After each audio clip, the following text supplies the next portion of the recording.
ज्यांनी already investment चालू केलेली आहे किंवा ज्यांना SIP स्टार्ट करायची आहे, तर त्यांच्या मनात खूप सारे डाऊट्स आहेत. ते डाऊट्स आज आपण क्लिअर करणार आहोत.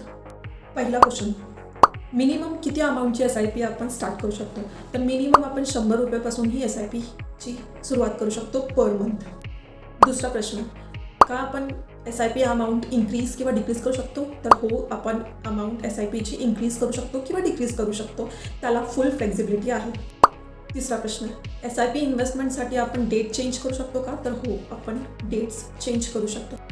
चौथा प्रश्न, आपण SIP स्टॉप करू शकतो का? तर हो, तुम्ही SIP स्टार्ट करू शकता, स्टॉप करू शकता, पॉज करू शकता आणि परत रिस्टार्ट करू शकता.